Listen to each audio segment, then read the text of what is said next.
Alors bonjour, aujourd'hui dans la capsule sur la conservation des semences, on va parler de la conservation des semences de la tomate. Je vais vous parler un peu de la technique comment conserver les semences, puis aussi pourquoi est-ce que c'est important de conserver les semences de tomates.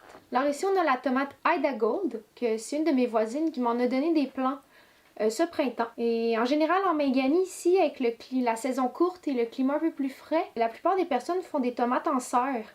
Et moi, je me suis donné pour défi, en fait, d'adapter des semences de tomates afin qu'on puisse les cultiver dans le jardin.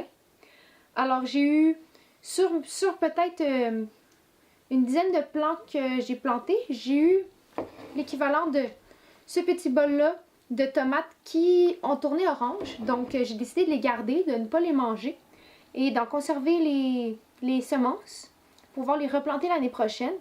Et en faisant ça, je vais avoir sélectionné le trait de hâtivité en sélectionnant seulement les fruits qui ont été matures. Et donc, je compte bien, à la saison prochaine, avoir un plus grand nombre de fruits par plant qui vont devenir matures. Comment qu'on sait quand le fruit est prêt? En fait, les semences des tomates sont matures lorsque le fruit est prêt à être mangé. Donc là, on sait toutes que, par exemple, une tomate rouge, c'est quand le fruit est bien rouge, bien mûr. La texture est un peu moins ferme que quand la tomate est verte. Ici, dans le cas, c'est pas rouge, mais c'est un beau orange. On n'a pas besoin de sacrifier le fruit pour garder les semences, en fait, parce que les semences, ils sont à l'intérieur ici, on les voit un peu.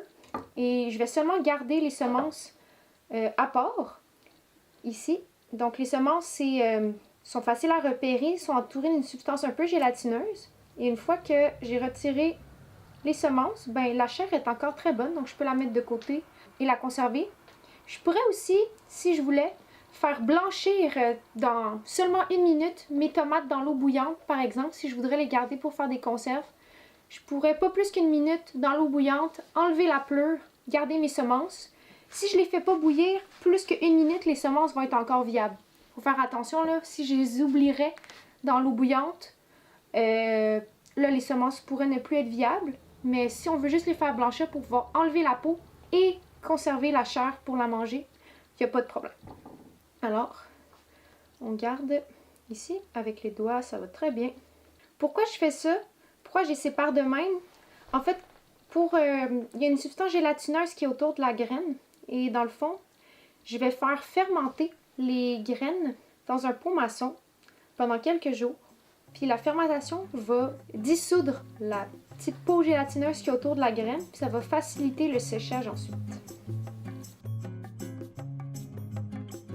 Alors là, qu'est-ce qu'on fait? En fait, c'est qu'on a fait fermenter nos semences de tomates avec la chair quelques jours.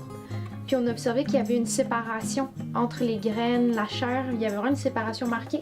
Ça veut dire que quand on va passer de l'eau là-dedans, ça va se séparer vraiment plus facilement la chair des graines. Et là, on utilise un tamis le plus mince possible. Comme ici, je me suis rendu compte que certaines semences passaient au travers. Donc, j'ai utilisé un petit filet comme ça, comme les filets qu'on trouve à l'épicerie pour les légumes, les filets réutilisables. Ça, c'est vraiment pratique.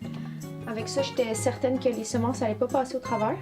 Donc là, j'ai mélangé les semences avec l'eau courante.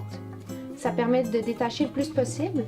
Et ensuite, là, on voit qu'il reste un peu de chair. C'est pas très grave, là. Et je les ai étendus sur un petit linge, sur un petit cabaret. Puis je vais les laisser sécher comme ça. C'est sûr, les semences vont coller un petit peu sur le tissu. Mais quand ça va être bien sec, je vais pouvoir venir passer. Puis ça va bien se décoller.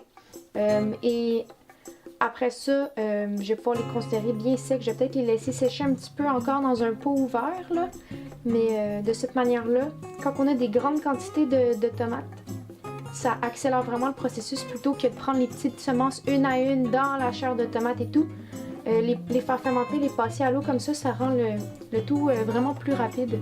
Donc si on en a beaucoup à traiter, c'est une bonne manière. Sa chair si orangée, j'ai envie de la dévorer.